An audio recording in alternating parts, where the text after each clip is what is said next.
Hello my dudes, my name is Alex from 1000 Movie Project, and today I'm going to explain to you one of my most passionately held convictions as an adult and as an American. Rocky 2 is a more interesting movie than Rocky 1. The Rocky franchise is at this point immortalized as like this timeless story of heroism and perseverance. The Rocky story is always going to lend itself to that sort of deified status because a good story about a fighter is basically the universal story of the human condition. We fight prejudice, we battle cancer, we resist the oppressor. Everybody feels like an underdog, and what's particularly galvanizing for an audience is the story of the underdog who's just, he knows he's going to lose, but he's not going to take it lying down. But then there's a deeper aspect to Rocky that I think doesn't get as much consideration as it ought to. That is the franchise's insights into male vanity. So let's start with Rocky, 1976. This inspiring story of a somewhat schlubby, lovable guy, Rocky Balboa. He's a low-rank fighter who's really better known for his perseverance and his hard-headedness than he is for like his actual skill in the ring. And then one day, Rocky Balboa gets this freakish flash of American opportunity. He's given the chance to fight the heavyweight champion of the world, Apollo Creed. Over the course of the movie, he falls in love with a shy woman named Adrian. Adrian is played amazingly by Talia Shire. The entire cast of this movie is just freakishly good.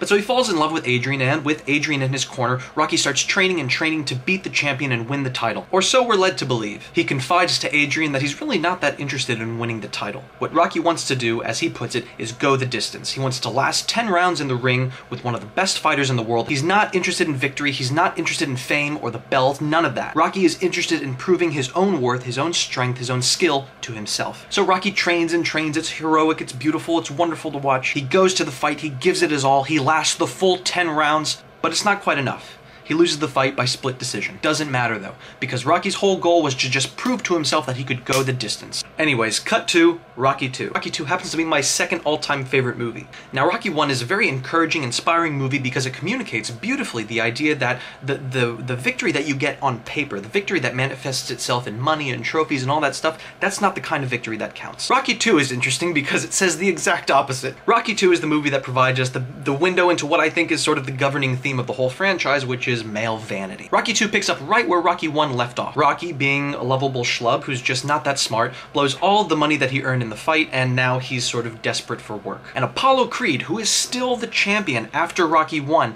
is not satisfied with that victory. He wants to fight Rocky again because people are telling him that it was a split decision and his victory wasn't as clear-cut as the judges make it seem. Apollo Creed wants to fight Rocky again so that his victory can be more victorious. So he makes the offer of a rematch to Rocky, and Rocky is a little unsure about whether he wants to get back into the ring with Apollo because last time he lost some of his vision. The beating was so brutal, he spent time in the hospital afterwards, and Rocky says he wants to get back in the ring with Apollo because, as he puts it to his wife Adrian, who at this point is pregnant, "I want you to have good things. I want you and the baby to have good things." He's alluding, of course, to the fact that he blew all of their money and now he's going to collect a handsome purse if he just goes through with the fight. But Rocky's wife doesn't want him to fight, Rocky's trainer doesn't want him to fight, even Apollo's trainer doesn't want him to fight. Nobody is contesting that Apollo Creed is a better fighter than Rocky Balboa, but his trainer doesn't want him to fight Rocky again, and he makes his argument for why Apollo shouldn't be in this fight with one of the greatest, most goosebumplesome lines ever spoken in film. He says, "I saw you beat that man like I never saw no man get beat, and he just kept coming after you." But Apollo doesn't care and he gets into the fight. Rocky doesn't care and he gets into the fight. And we're led to believe that Rocky, our hero, is involved in this fight for much more valorous or upstanding or virtuous reasons than Apollo, but do you really believe for even a moment that Rocky isn't thinking about glory as he's getting into that ring? I mean, just look at the training sequence. Notice how he basks in their affection when he reaches the top of the stairs. Flash forward to the night of the fight. The fight in Rocky 2 is way more brutal than the fight in Rocky 1. And pay attention to the soundtrack that's playing as they're beating each other senseless. This is an action movie soundtrack because Rocky 2